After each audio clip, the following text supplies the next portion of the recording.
What's your soul purpose? It's what you came here to accomplish. It's also who you're meant to become so that you can make an impact by being yourself. We're all here to unlock our potential and create positive change in the world.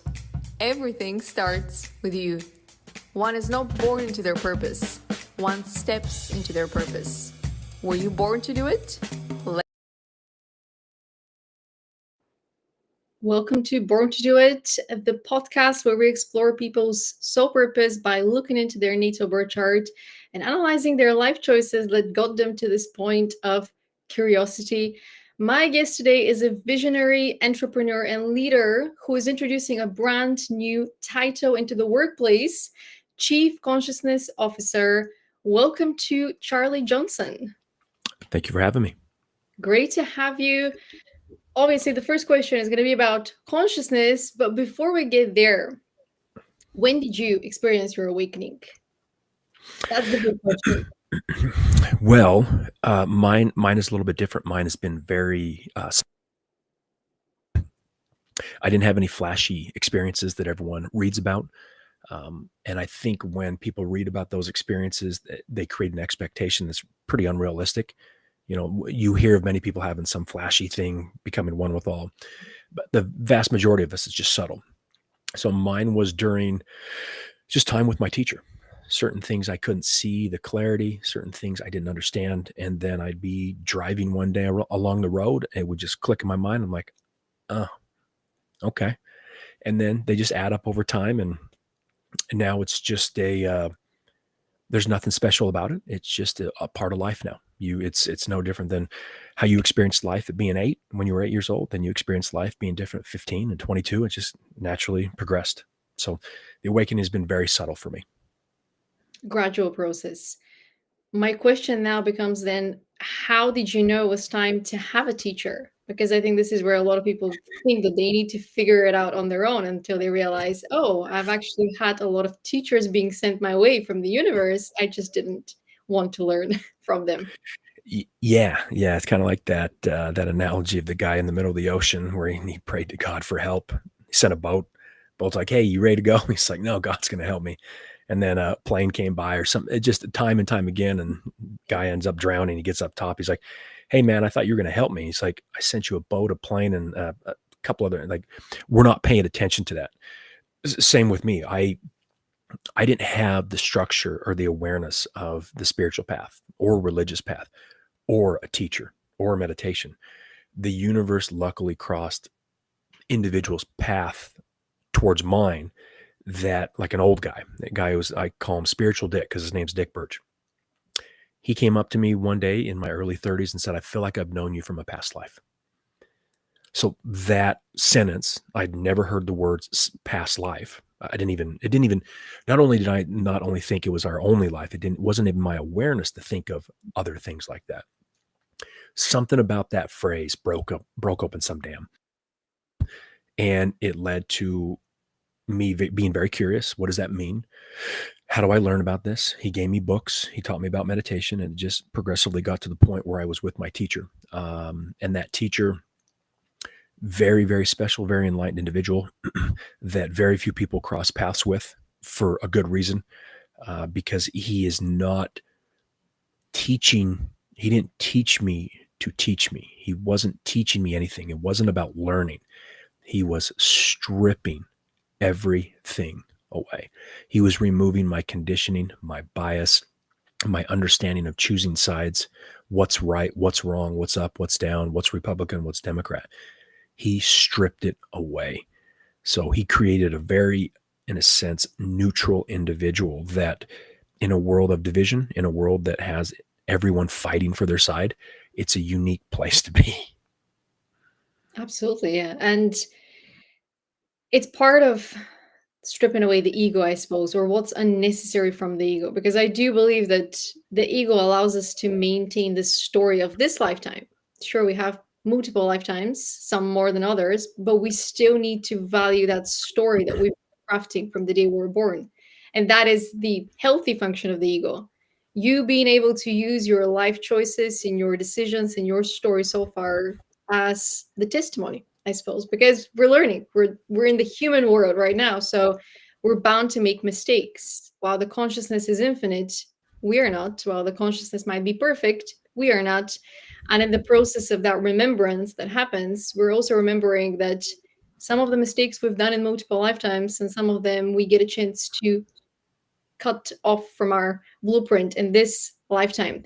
For people that are on their remembrance journey, on their spiritual awakening journey, that are still a little bit doubtful that it's going to happen to them, how would you introduce what one's consciousness is and what it actually does for them in a way where you don't try to convert them into spirituality or religion, like you mentioned, because that usually is one of the two main pathways of people awakening. They get really attached to the idea of just spirituality or religion, and the division remains.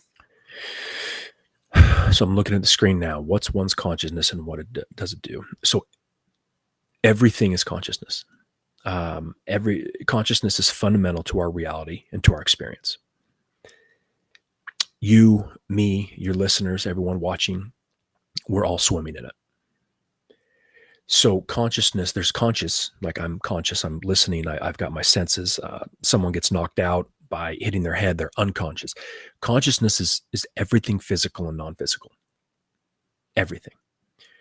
Our consciousness is our ability, our access, our awareness to using those five senses, our awareness of our body, our awareness of our surroundings, our awareness of our experience, our awareness of everything there has to do with anything within the mind, within thoughts, everything.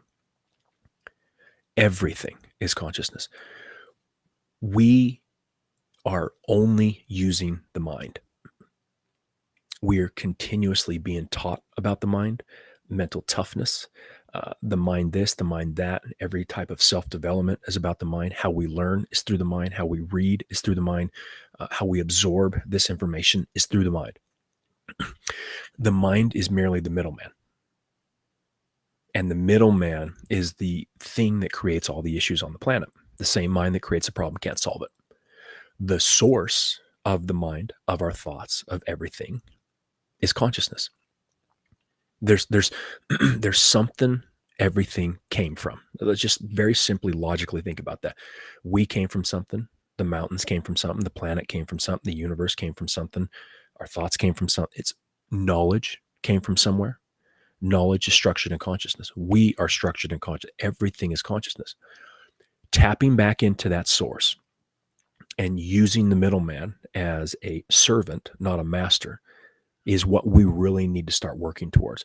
So when people ask about what consciousness is, I really like to talk about the middleman of the mind and what we've been using, so that we can say the next question would be, okay, if the mind is the middleman and it's causing all of our issues, all of our fears, all of our insecurities, the mind is what's creating us to think we need to meditate. We need to fix something. We need to do this. Okay, then where's all that coming from? That's consciousness. And the best metaphor I have for individuals is the wise fish swimming through the ocean. Fish swims by two young fish and says, "Hey boys, how's the water?" The two fish look at each other and say, "What's water?" All they've known is water. Well, all we've known is consciousness. So if they're watching this, this is the water. You and I are swimming in consciousness. Everyone watching this is swimming in consciousness. Now that that has been known, they can't unhear it. They can't unknow it. The seed's been planted. Whether they understand what that is or not, the universe is an incredible gardener. It's going to water that. And more people watching will Google search consciousness. And they'll get a variance of different opinions, different views. Some people think consciousness is created by the brain. Some people think it's fundamental to our reality, right? But just becoming aware of that word, becoming aware of that we're swimming in it, becoming aware of that's how we have this vast resource that we can tap into, not just this very finite, chaotic, filled with thousands and thousands of thoughts mind that creates all the issues. But knowing there's a release valve, knowing there's a way to get past the mind to use that gives us the ability to expand, to become more aware, to become awakened, to learn more, to become a better human. Mm. So if the consciousness is the code, the mind allows us to become the coders, the engineers that can work with the code in better ways, as you mentioned, so that Sure. we give it instructions and it answers back, it gives us solutions. does that in this sense support the idea that this is all a big giant simulation? Because I think this is So, what people imagine. They hear the code of the matrix, okay. consciousness. So I love these questions. So there's game theory, there's Mhm. simulation theory, there's the matrix, there's everything. So instead of answering yes or no, there's a great story of a young kid who found a teacher. The teacher was talking about meditation. He was teaching his student about what you and I are talking about, just different ways of the universe, different ways to think, expanding the mind. In passing, like most teachers do, they talk about how it's all an illusion. Now, there's a different understanding from their level of what that illusion means, right? The kid spends the next couple of weeks with the teacher. All of a sudden, he does a meditation one day and he experiences this kind of oneness and that it's all an illusion. Now, he thinks it's all an illusion because of the construct of what his teacher said to him. He wouldn't have any understanding of awareness of what an illusion is it or is it not, unless he heard his teacher. So in his mind, when he felt that experience, that oneness, and he kind of went past the mind, he's like, oh, it's all an illusion. I get what my teacher was saying. He could not wait for the next day. He runs up to his teacher the next day and says, I get it, teacher. I get it. I get it. It's all an illusion. The teacher grabs a stick, cracks the kid upside the head and says, if it's all an illusion, why does your head hurt? So we're living in an understanding. It's dualistic. It is not a either or. It is not a simulation or not a simulation. It is both. But the understanding that we have is at our level of consciousness, and the way we're looking at a simulation, kind of like through VR goggles, or how we would look at a simulation, that's not the case. This is real. You and I are real. Our experience is real. The illusion is the separation. The illusion is the constructs we give, man or woman, right or wrong, all of the words we use, all of the things we say about love, about consciousness, about God, about all of that stuff. Like The Matrix. I love that movie. I've probably watched it 100 times. The big thing on the spiritual path is escaping the matrix. Well, the tools we use to escape the matrix were created by the matrix. We're not escaping anything. We're not. We are human, like you said earlier. We are here to experience being human. We are here to experience our limitations. We are here to experience what we are not. If we escape the matrix, you're dropping the body, you're gone. You're not escaping the matrix and still living in this existence. Because I've been around some incredibly high level teachers.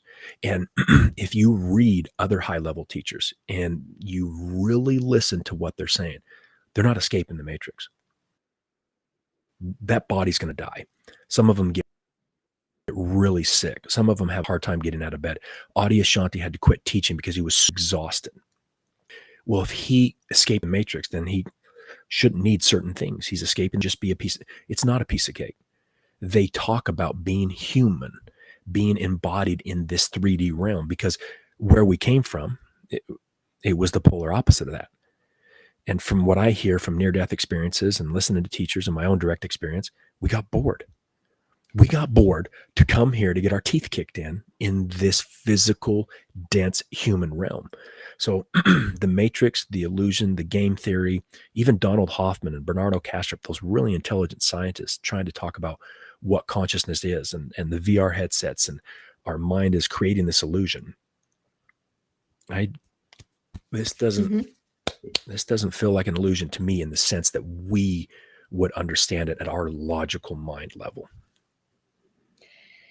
I agree. And I think one of the reasons I'm asking this question is because when I started awakening, this was kind of the first level of discussing my awakening with some of my colleagues and some people Mhm. around me. And I feel like when we bring the concept of awakening in the office space, this is going to be the initial version of the understanding. Oh, is this Mhm. what's happening?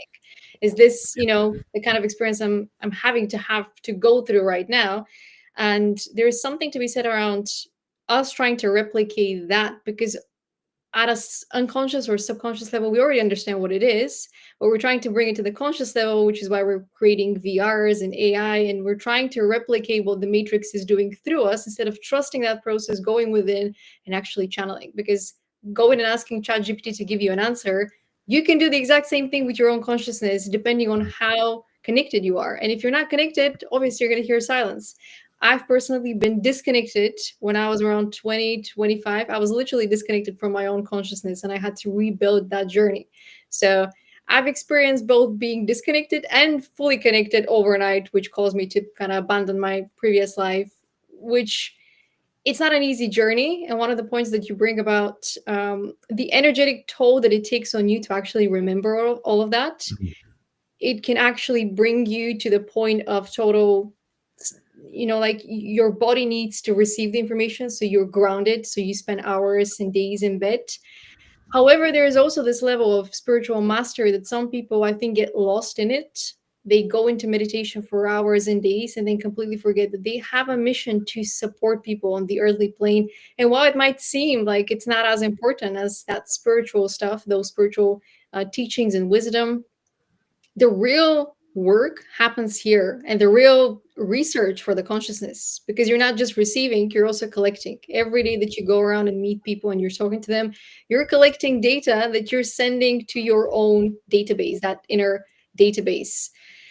I suppose for those listening and watching, they might be wondering also, how do what do they need to do essentially to raise their consciousness, or rather raise their connection to their consciousness, and what impact is it going to have on their life?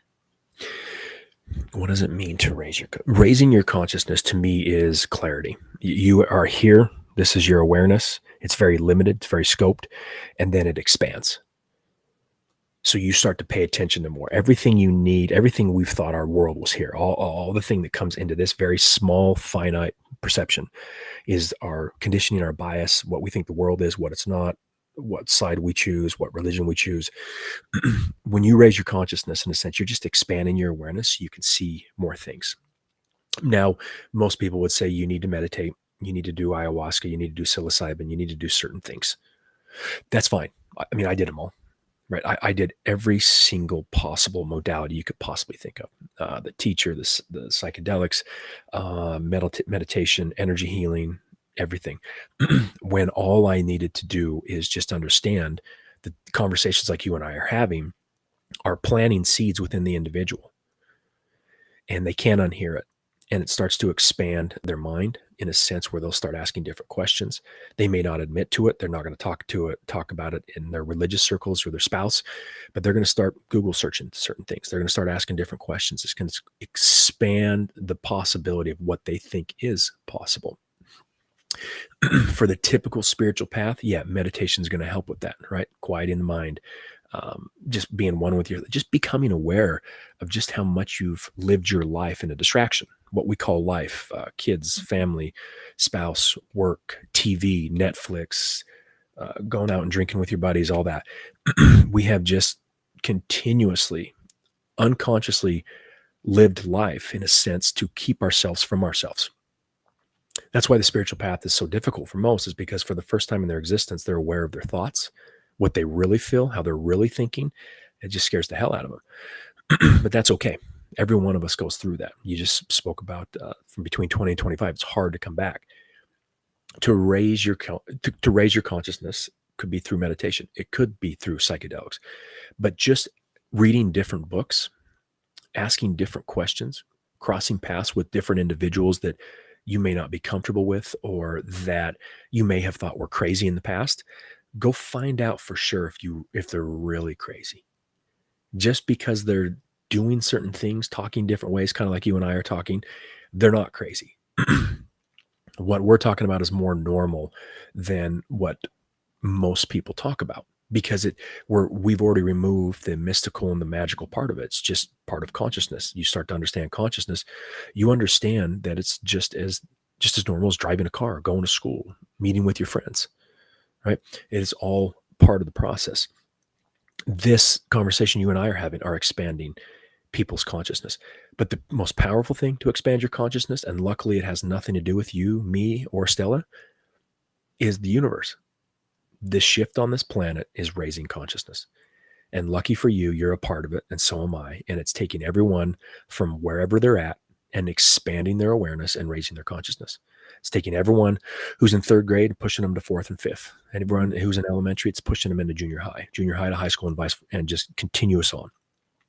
you naturally will start to ask different questions. You will naturally start to look into this path. You will naturally start to look into your beliefs.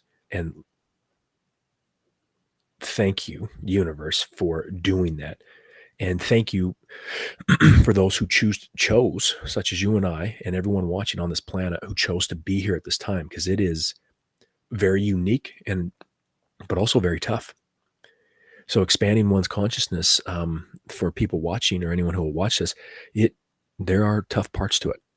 You are upending certain beliefs, upending how you used to think, what you thought was right or wrong or possible. But luckily, the universe is pushing everyone and naturally expanding their consciousness, expanding their awareness. You can, in a sense, I hate using the word speed up, but speed the process up through meditation, through mindfulness and simple spiritual practices like that.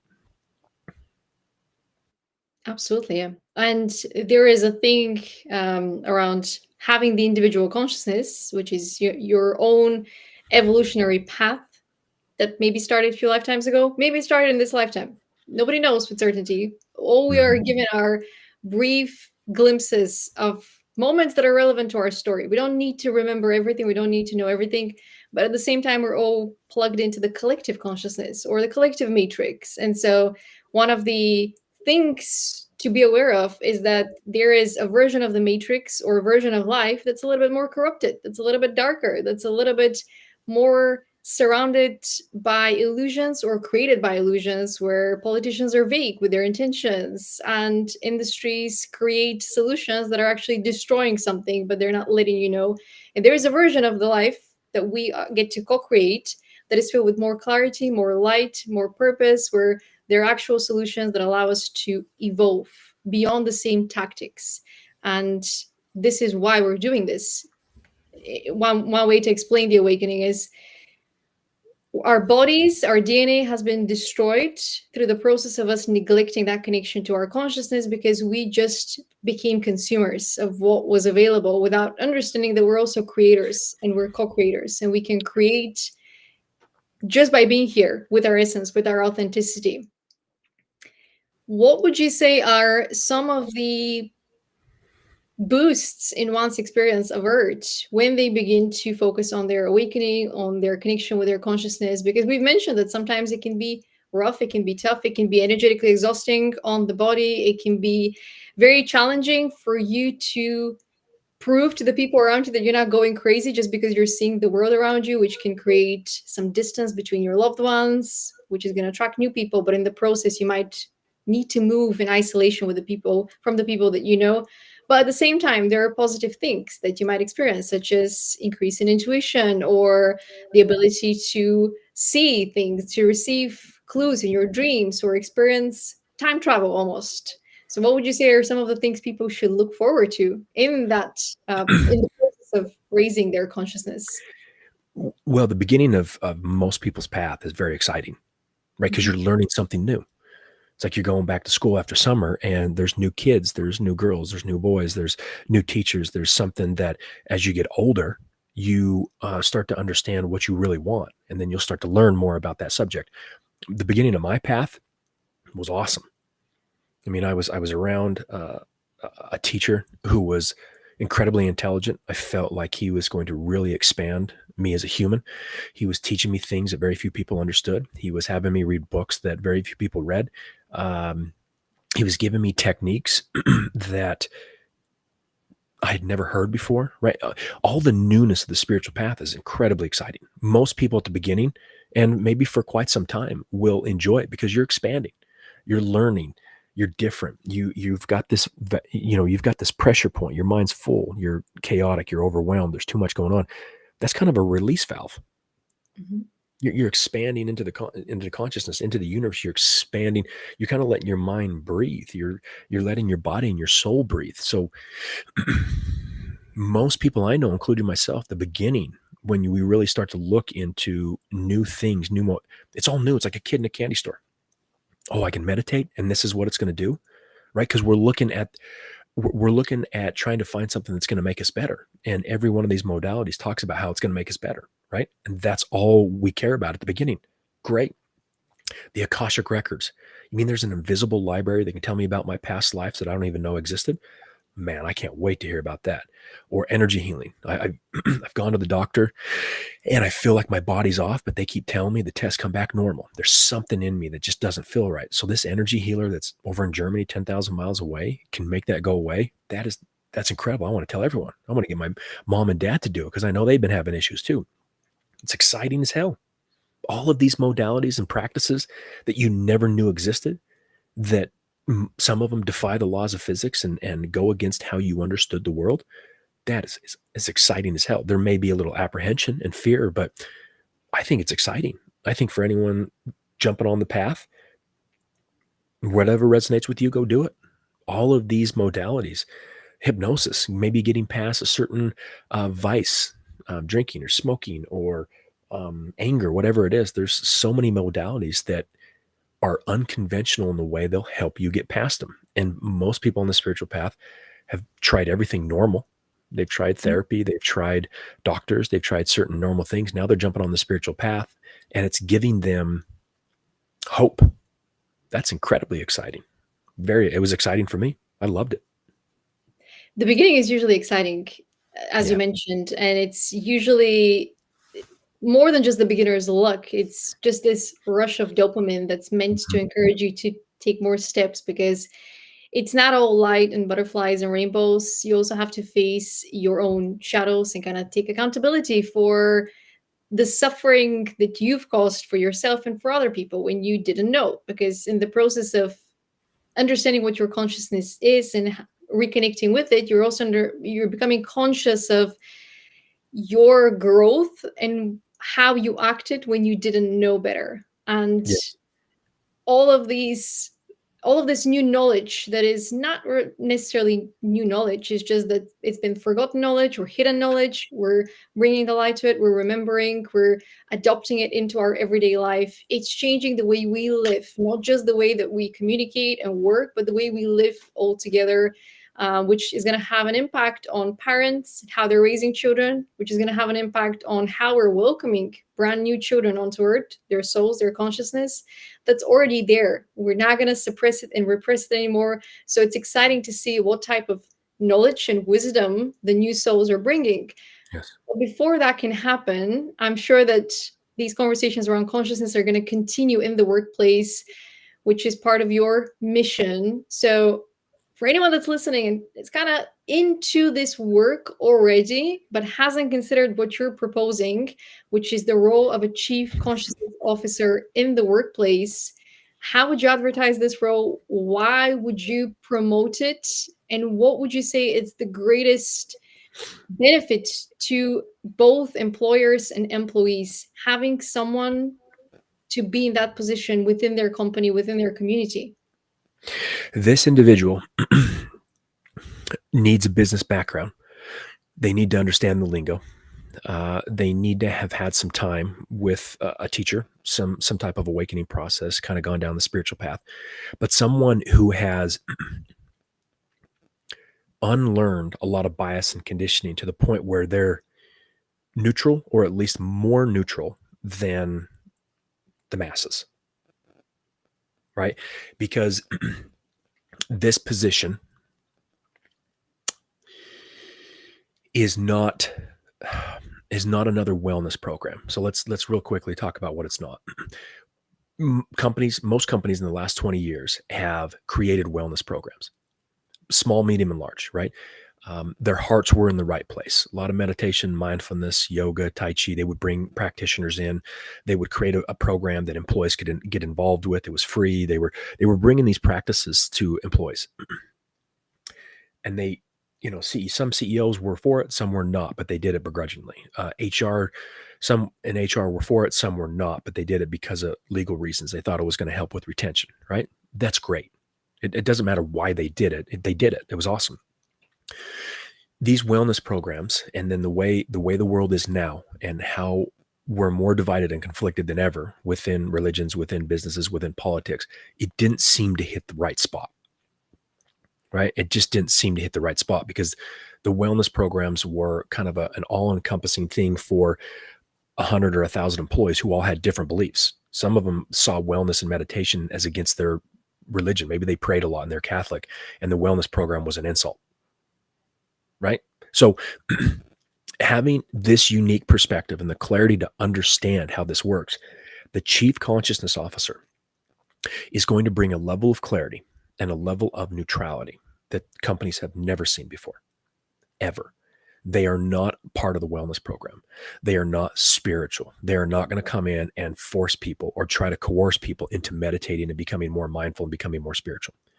This individual is going to understand levels of consciousness. This individual is going to know that these different levels of consciousness mean that the different individuals feel differently, think differently, and have different beliefs. And if you go against them, you're going to cause the same division and conflict the position is trying to rid the company of. You need to meet them at their level in a neutral way. When an executive tries to meet an employee at their level, it just naturally, even with the kindest executive, it comes across condescending. Like you can believe what you want, to each their own. Let's agree to disagree. I really can't say anything back because HR, I'll get in trouble. The employee can't say certain things because maybe they'll get fired, or maybe they'll kind of, in a sense, be blackballed because they're Republican and their boss is Democrat, and they really are having an issue with who just got voted in. I know that sounds childish, but you and I both know that's how the world works. That's how companies work. That's how humans work.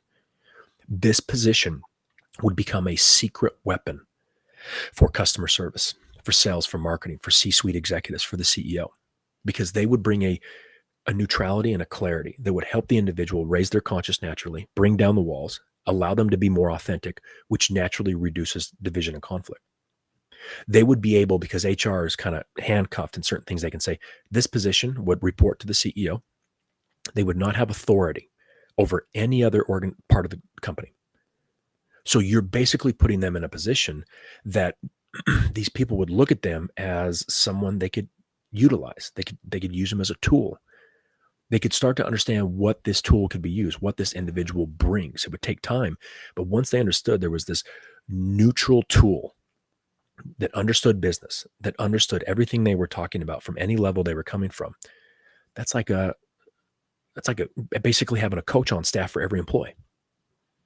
All the executives can pay for it, but most employees, the vast majority of the company, can't pay for a coach or self-development. So executives are out there trying to be more open and more heart-centered and everything else, but the employees aren't. They don't have a framework for that. For the company to pay for every employee in their company to have a coach or to expand them or to help them open their heart in an individual setting rather than a huge 1,000 person conference where no one gets the specific attention they deserve, would be something they can't afford. A chief consciousness officer, male or female, would help every individual just by talking at the water fountain, just by being in meetings with customer service, just by bringing different perspectives, just by expanding different ways to think. If Ed and Susie didn't get along and they were really creating division and conflict within the organization because Ed was Democratic and Susie was Republican, having that conversation from a neutral standpoint, like, hey, Ed, buddy, I know you think the Republicans are ruining the world, but Susie believes you guys are ruining the world. Well, that's not the case. Okay. You're the heads to the tails of the coin. It's not going to change them. I'm not looking to change their beliefs, their sides, anything. I'm looking to plant a seed that expands their awareness, allows the universe to water that garden. So they, in the sense, next time Susie drives them crazy, they're going to have a subtle little bit more compassion and empathy, and they may not be as triggered. Truly. Because when you bring that understanding to people and you take them from 6th grade to 7th grade, if I'm a company owner, would I rather hire 7th graders or 6th graders? I'd rather hire 7th graders because they're a little bit more self-sustaining. They understand math better. They're going to understand the company better. They're going to be a little bit more intelligent than 6th graders. So the CCO literally brings up everyone in the company to a certain level of clarity, a certain level of consciousness, a certain level of intelligence. It's a secret weapon. Everything on, and here's the key thing. Technology took over companies. Everyone was talking about websites and coding and URLs and everything. Did anyone understand it? No. There was a select group of people who did, and they became chief technology officers for companies. Consciousness is taking over the world. It's always been there, but it's becoming so prevalent in the shift it's creating. They need people who understand consciousness at a very high level within their organization. And those who figure it out sooner are going to have a very unfair advantage towards their competition. This position is a very powerful, profound position that the companies need to pay attention to, and they need to hire. And they need to jump off the cliff and take a chance on it, because they're going to see the impact immediately. I love that you're so protective and passionate about this role. I'm sure that many people are going to be influenced by the words that you're using to explain the role, because it's a visionary role. It's a role that is yet to be defined, what it means, how it manifests into the everyday life, into the workplaces.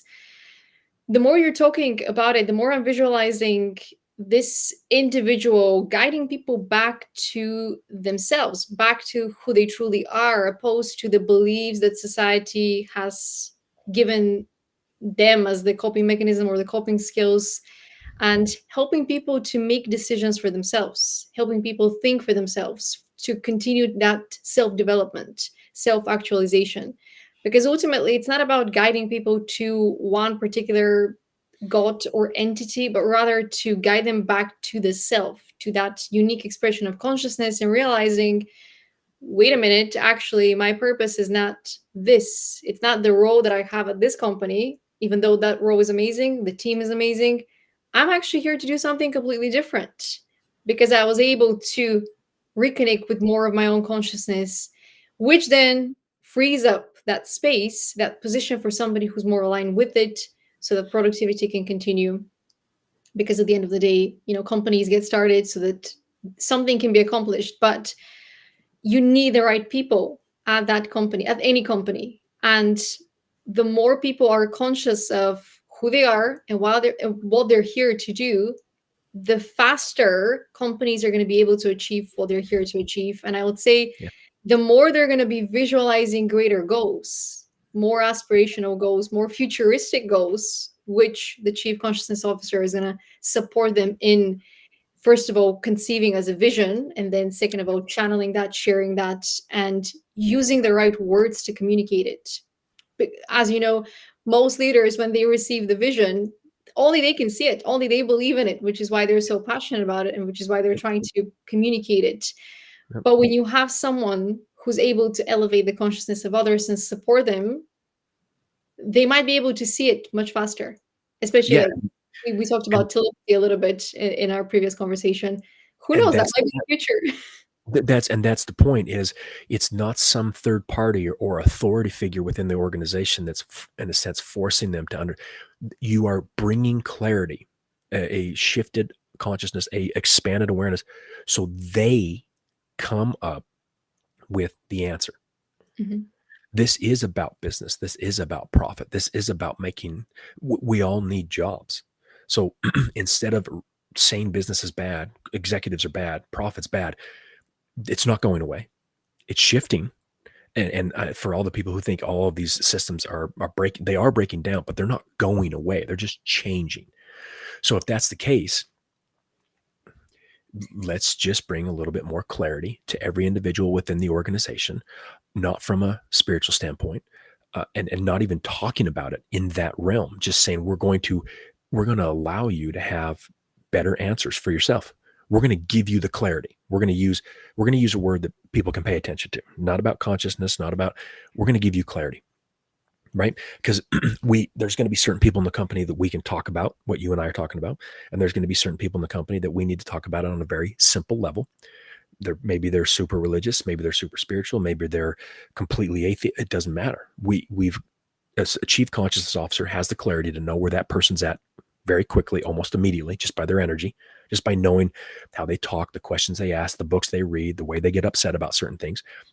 And then instead of judging them, instead of picking a side and saying I'm for you or against you, the neutrality just sits back and says, that's interesting. Tell me more. How did you get there? And then give them different views, different opinions, different perspectives to expand. When they expand, they will naturally come up with better ways to be, less conflicted ways, less division. It's on them. C-suites, CEOs, VPs, employees. This position creates what you and I know this path is about.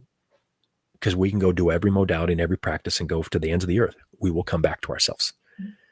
So allowing people to come back to themselves at any level quicker, sooner, that's different. That's better. That's powerful. It is. The word clarity really brings to mind also. It's clarity of your own self-awareness and who you are. So clarity of your identity, but it's also clarity of purpose. And I would say once again, it's not just about retaining the people that you have in your company. It's about making sure that everyone's aligned with the purpose in a way Yes. that is also aligned with their unique evolutionary plan.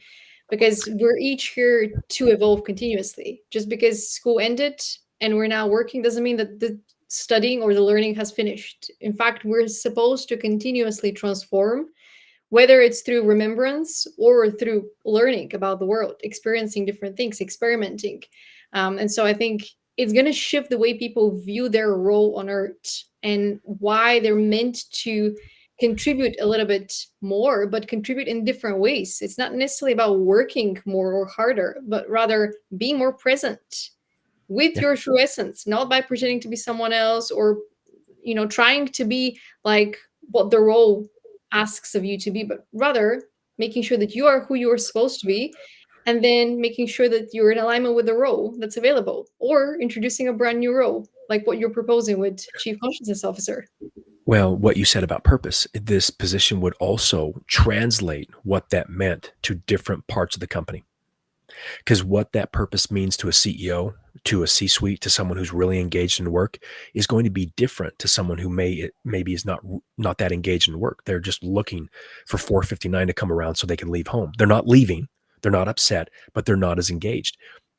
Translating what that vision means and what that purpose is to that person at their level to help them become more engaged, to really buy into it from their understanding, that right there is worth the individual salary, because so many people come up with incredible visions at a certain level and 80% of the company has no clue what that means, right? It's like that great quote one of the teachers said, when a pickpocket sees a saint, all he sees are his pockets. So that CEO could have the most heartfelt vision for the entire company that's going to make everyone better. But the employee could be so disengaged that they look at anything that individual, male or female, says, and they say it's wrong. I don't care what, I don't trust that person. Mhm.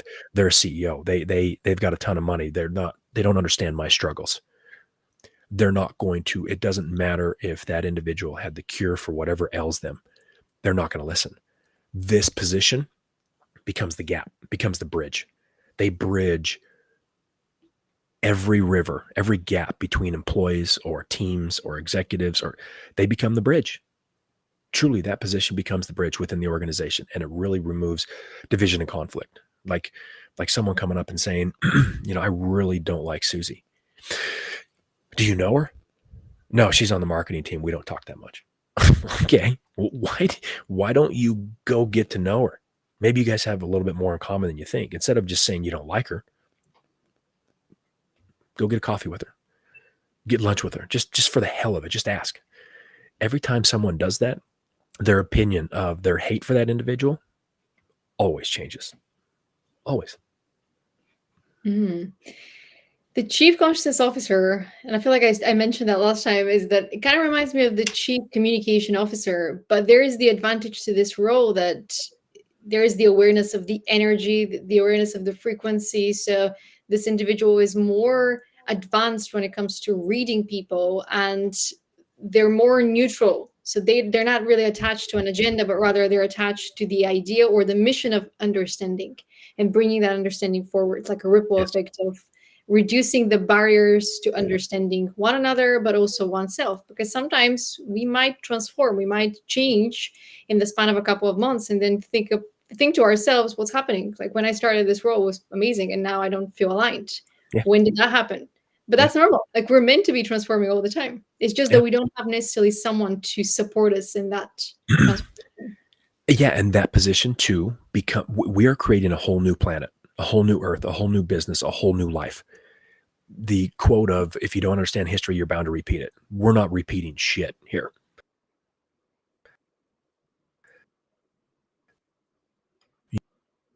You, you know as well as I do that what and it's businesses and companies are going to go trying to fix the same problems with the same tools. It's not going to work. So, like you just said, imagine having someone on staff who, because of the speeding up of time, someone could come in and be very excited about their job for 6 months. And then on month 7, just changes. Mhm. What's wrong? Is it at home? Is it work? Is it my boss? No, you could have someone in the organization that says, no, there's just a big shift on this planet. Nothing's out of place. You're going to have different thoughts. You know, like you just said, helping them understand the transition, helping them see that one day they feel incredibly excited to come into work. The very next, they just want to burn down their house and go meditate. Letting them know the ups and downs, what the mind is, what consciousness is, why thoughts creep in. Having someone on staff rather than a therapist who's just going to listen or an HR that has their hands strapped. Someone on staff who can talk about this like you and I can and really bring down the fear because you're going to help them understand something that probably no one in their life can help them understand. That's incredibly powerful. And we've heard stories also where an employee is ready to leave a particular workplace and they open up to their colleagues, to their boss, to HR. And sometimes the reaction is really negative. And so the employee feels very hurt because they've been with the company for many years and then they're not met with enthusiasm that they've changed, that they've grown, that they are dreaming of something and they want to pursue their dreams.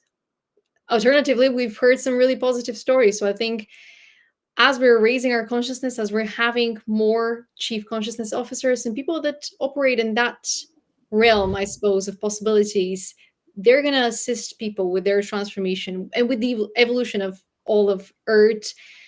My next question to you, Charlie, is who needs to hire a chief consciousness officer the most right now? Are there any industries that really need this position at this time more than others?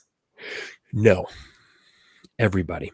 Think about the blanket statements we make about this planet, the shift of consciousness, all 8 billion people affected, all companies affected, everyone's impacted.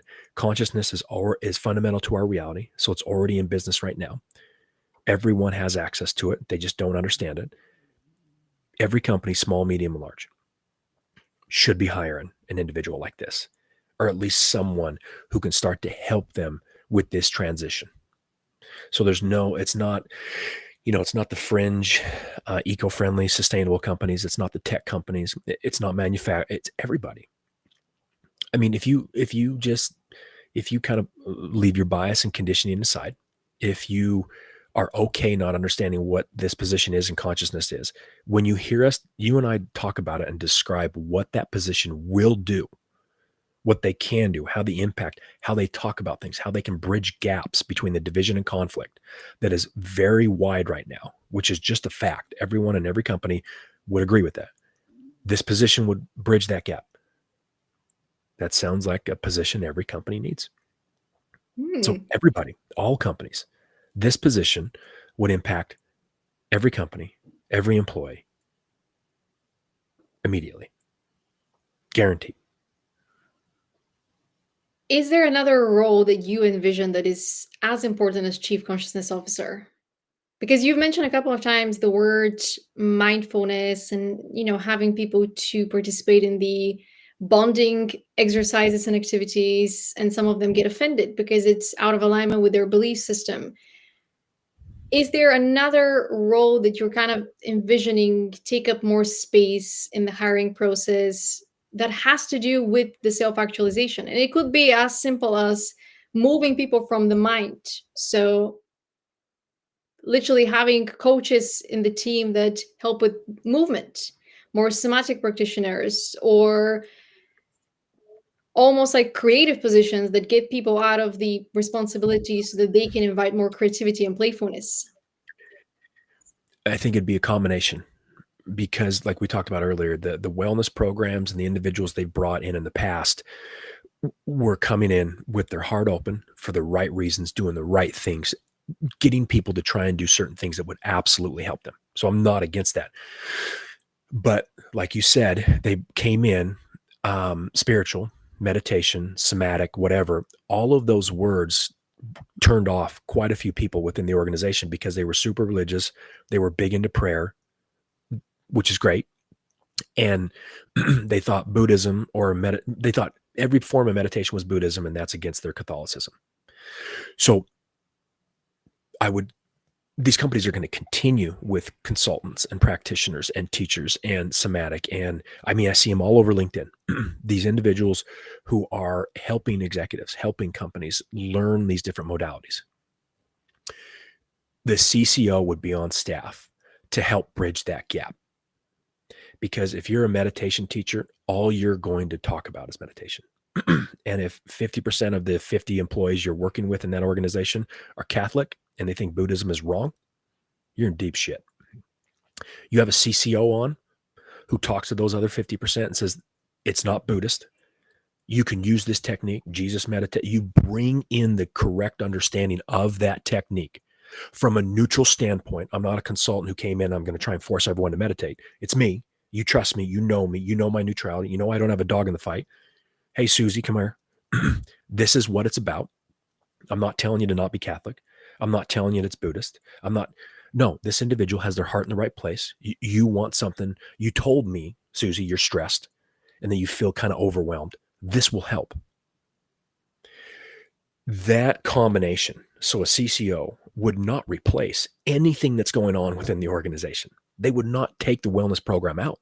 They would not take, yoga Wednesdays away.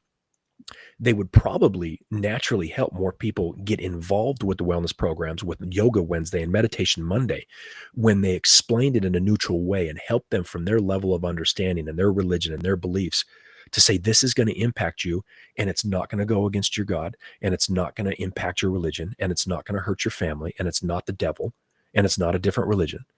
Someone who understands that from a neutral position, who they trust within the organization, because a consultant or a coach coming out from the outside for a week or a month, you can't really build that trust. You have someone on staff who's been there and is in the trenches with them and understands their fears and worries and their little intricate details.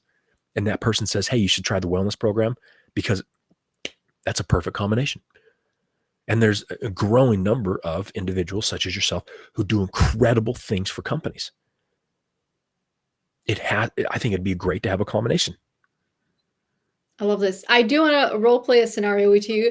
Now that you've mentioned Susie, now imagine that Susie was the one in the office that was very connected to her spiritual nature. She was very connected to her consciousness. And one day she was like, I'm receiving a message from the dragons. And then you have James somewhere in the corner who's like, Susie is making me feel uncomfortable. She's talking about her dragons all over again. How do you proceed with this situation? Because I think we're still going to have different levels of consciousness co-creating side by side with each other. So you don't want to say to people that are more connected, shut it down, quiet it, don't share it as much. But also you don't want to make people feel uncomfortable when they're not ready just yet to hear. Simple. That's simple. Susie, James, you're making James feel uncomfortable. And by the way, when James gets really Republican and starts talking about politics, you get very uncomfortable. What's the difference, Susie? Let's just naturally respect each other and talk to me about the dragons. I know you're talking to dragons. I completely agree with you. But just like James, you don't like what James says certain things. It's the same thing. Susie, you're Republican. He's Democrat. You're Catholic. He's atheist. You talk to dragons. He talks to Trump. To me, that's a very simple thing. That's a very simple thing. Because again, if that position's been in the trenches and Susie trusts me, because Susie would trust me, because I'm not saying, Susie, you're crazy. I know you're talking to dragons. I've been around people who can do amazingly things that go against the laws of physics. I'm with you, Susie. I know you're doing. I'm not saying, but you know as well as I do, there's certain things that James and Ted and Bill, they do things that don't make you feel comfortable. Okay, all right, I'll calm it down. There you go. It's not HR bringing them into the office and chastising them and saying, if you do it again, you're getting written up. No, it's just an individual that comes in and says, hey, yeah, what's the dragon saying? Holy shit, really? That's incredible. Oh, by the way, you got come on, man, just calm it down. Just tone it down just a little bit. You want to talk about dragons? Come give me the message. But James doesn't like it. But again, you don't like when James starts talking politics. So what's the difference there? And that type of the one thing I've got is I always heard from like my brother and family members and friends that I could get away with murder. Anyway, it was that. Get Susie to calm down. A CEO, her boss, HR comes to her and says, Susie, you got to stop. Screw that. I'm talking to dragons. It means something. James talks about politics. Who gives a shit? No, that type of the inability of people within the organization not to be neutral just because they're naturally biased and have picking a side. Susie can feel that. Susie's going to be defensive. Susie's going to say, no, I heard on a spiritual path. I'm supposed to be authentic and be myself. And I got to let the world know my truth. All right, Susie, calm it down. I understand what you mean. I understand by truth. I understand authenticity. I've been through it all. But the whole James thing, like someone who comes to them in a very neutral way that they trust, who believes them, that's a drastic change. Because HR is probably going to come and say, Susie's lost her mind. You can't say shit like that, Susie. That's going to piss her off. James telling her to shut up, that's going to piss her off. Her boss coming to her and saying, Susie, I really love you. And, I really, I don't know what's going on with you at home, but the dragon thing, it's got to stop. They make passive aggressive comments. Me? Yeah. Me, I don't give a shit. I want to hear what the dragons have to say, but James doesn't. So let's just calm it down. That's what I get away with murder, because everyone else would piss Susie off and she'd quit. Me, I'd make her laugh and stop. And she wouldn't care. She wouldn't be offended because it would be her decision. I mean, we've seen that in the workplace. We've seen almost workplace bullying when people have been made to shut up or people have been ostracized so that they quit on their own. People have been made to feel like they're going crazy. And so, it's a self-fulfilling prophecy that they introduce into the workplace. So I love what you're saying. You're validating people, or that role, the role of the chief consciousness officer is there to support people wherever they are, whatever they need hearing from. Because if you really think about it, what's happening right now and why we are at different levels has something to do with our traumas, our childhood traumas, and where our parents, our teachers, our early life guardians weren't able to support us, meet us, give us the attention, give us the validation that we needed. And so that's why we're learning at different speeds, because maybe we've had someone to listen to us when it comes to friendships, but we didn't have someone to listen to us when it comes to our creative ideas. And that's why we have a little bit more work to do there, and vice versa. So finding the right audience also is important for anything that, we need to share. And communication is crucial in the workplace. So the idea here isn't to make people quiet and fit in, but rather to understand that there is a right place and a right person to talk to about their ideas and their breakthroughs and their channeled messages. And I think the chief consciousness officer is that position. They're not a therapist. They're nothing like that, but they're just an open space that the individual employee will know there's no judgment, and they're not for you or against you. So they're not going to be the heads of the tails of the coin. They're just going to be an open space that says, wow, that's incredible. Oh man, that sucks that you're upset about this. But that position to me is incredibly crucial, because I just got off a call with a very high level ranking individual in the CIA and FBI. And I was talking to them how this position would be great in those organizations. It'd be great in politics. It'd be great in bridging the gap, being bipartisan. And it took about 20 minutes of what you and I are talking about for them to be like, I told them 6-7 different ways of how this would work. But the seventh way was like, it clicked in her mind. So the questions you're asking, which is great, is just different ways to answer the same question so that people listening will hear it in the way they need to hear it. So they're like, oh, that's what this position will do. That's why I'm very appreciative of these interviews, because they're drawn out and we go into detail of what this position is and is not. And some people will understand it in minute 5, and some it'll take 59 minutes. But we're talking about different angles, which is great, because this position is all encompassing. and there isn't a company on this planet that wouldn't benefit from it. Yeah, I would None. go so far as to say that we need consciousness facilitators in schools. We need consciousness facilitators when it comes to Schools. therapy, so that we can Yes. invite our own higher selves and our consciousness to guide the patient client treatment properly, not just Yes. based on what the textbook says. Because we each have Yeah. unique onboarding onto it and unique trauma, unique experiences that have shaped our belief system. And sometimes what might be the norm for the majority of people might not be the norm for this one individual. And the answer is sometimes so Yes. simple. They just need to be whispered from your higher self. So you hear the word and you're like, ah, I heard that word. And then the therapist is like, ah, yeah, okay. Which is very exciting. I'm Yep. excited about the future of workplaces, and I'm excited to see what the future generations come up with when it comes to titles. Because even if you look at the way that companies today organize their titles, they're very creative with some of the newly added roles. And chief consciousness officer might seem futuristic, but actually there are even more futuristic roles that are popping up here and there. So everyone has a unique Yes. contribution to make. And as you Yes. know, the format of Born to Do It follows numerology and astrology at the end. So this is one way to confirm your alignment with your path. So with your first name, Charlie, we have communication, using your voice to share ideas and inspire new ways of thinking, which for anyone that's been listening for the past hour, this is exactly what Charlie is doing. He's spreading ideas that seem to be coming from outside of the earthly plane, futuristic ideas that those that That's have been awesome. studying, ancient wisdom, or those that have been receiving ancient wisdom, will tell you that this is knowledge that our ancestors had access to at some point or at multiple points in our shared past. The middle name is also the middle path, which is how you're supposed to help others. This is something you've already mastered. So, once again, communication, sharing your truth with the world so that you can empower others to generate and share their ideas. This is rekindling that fire within other people to believe in themselves and share their own ideas. And the last name, which is the last path, that has to do more with your communication approach and your style.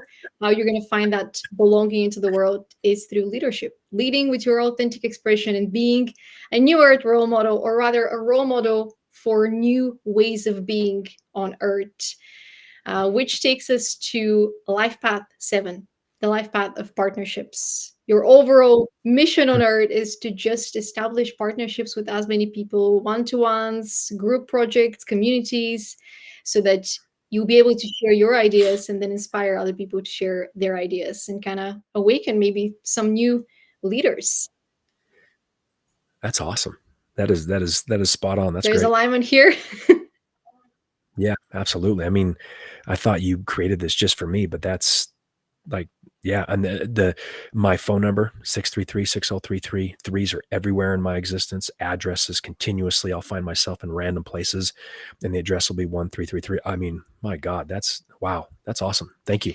I mean, one of my theories, which I'm still to put it in writing, is that this is kind of our matrix number. So for your in your case, it would be Mhm. 331. And one of the things that I love most about this model, which was actually given to me from somewhere beyond, from my own higher self, I don't know from where, but I was very much guided to bring this to life, is that when women get married, they share their name. So their life path changes, their matrix number identification changes, Mm. which is Okay. Yeah. fascinating to Yeah. see. And also you have people with multiple middle names, which means that they have multiple missions on earth, multiple gifts. So it's fascinating to analyze the matrix using numbers and numerology in that way. That's awesome. That's truly awesome. Yeah, I had no clue this was coming. That looks great. Makes perfect sense. We've got one more addition to looking into your life path, which is your earth instructions, I like to Okay. call them, astrology, and then analyzing the elements and the 4 elements, how they play out in your profile, and also the houses that they're in. Starting with your sun sign in Virgo and house 10, this is the path of achievement, the house of achievement. But with your sun sign, it just means that you're here to move your faith forward, move your destiny forward through action, through continuously introducing new things, through continuously creating experiments and just doing things. This has less to do with communication, as you might remember that your life path is communication, but it has to do with creating Mhm. resources that maybe introduce the information, but it's the act or getting people together, which is the physical plane of existence. This is the realm of actions. That's every earth sign has to do with actions. And so this is how you're in the fullest alignment with your higher self. The moon sign is what you've been mastering for the first part of your life, maybe before your awakening, maybe before your conscious awareness of what you're here to do, which is Taurus in partnerships. So using your ability to proceed forward through actions and partnering with a lot of people and doing things together with them to shifting into being more of the spotlight so that you can actually bring about that alignment with your higher self. The moon sign is usually connected to the south node. So Aquarius in the fourth house has to do with information, insights, research that has to do with understanding the human condition, the human nature. It has more to do with the logic, but then it brings about actions plural that take you further in alignment. And then the north node is connected to the sun sign, which is what you're here to master and complete as your higher purpose or soul purpose. And as you see, there is alignment here, or is the same instruction, is the same house achievement. Only the north node, or what you're here to do, is guided by Leo, which is a fire sign, which has to do more with purpose and passion. So it's almost like channeling what needs to be done, or channeling what needs to be done for you to embody more of the Virgo leader that also pushes people towards that self growth, as Virgo is the sixth sign.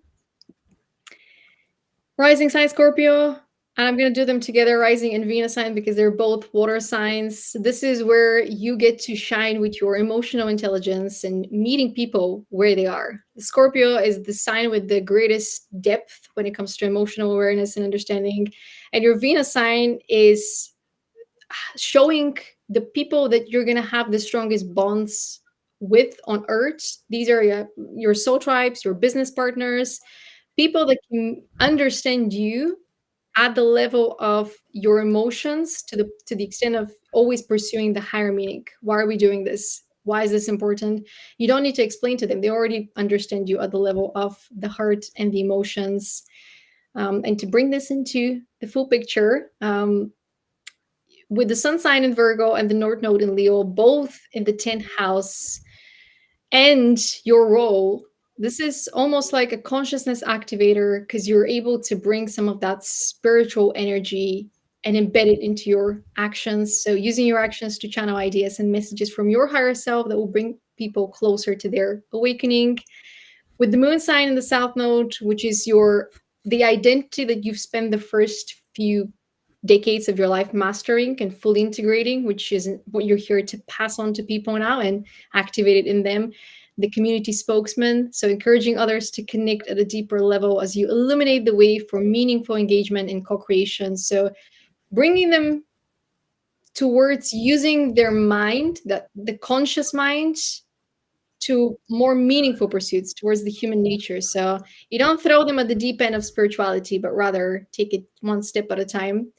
And finally, with the rising sign of Scorpio and Venus sign in Cancer, you're here to be a heart-lit teacher. So using your emotional intelligence has the power to unblock hearts and direct the flow of creativity in the right direction. And that creativity also has to do with innovation in society, not just the artist way. A lot of information I've just thrown at you, Charlie. No, it they makes perfect sense, even probably for your listeners to sit there for the last hour and listen to us and how I communicate and what I'm trying to do. I mean, that just proves the point. That's awesome. Thank you. It was my pleasure. It was really fascinating to read the instructions of someone that's working at the level of the consciousness and working with consciousness in the way that you are, because you're not making people feel bad about not knowing better or not knowing by now, but rather you're explaining it to them. Finally, you're removing the blockages that have been set, I would say, even on purpose, to block people from ascending, which has its own conversation to, you know, focus on. Why have we been instructed to fit in so much in society, as if awakening is so Yeah. dangerous? One thing to mention Yeah. for anyone that's watching and listening is that one is not born to their purpose, one steps into their purpose. And Charlie made a really good point that it's about believing in yourself. And sometimes you really need people to believe in you when you are struggling with believing in yourself. And so having a chief consciousness officer will bring that in the workplaces when people start to feel doubt. Any last Yes. words you want to share with people that are both on the spectrum of the employer, but also the employees, people that are still trying to find an employer?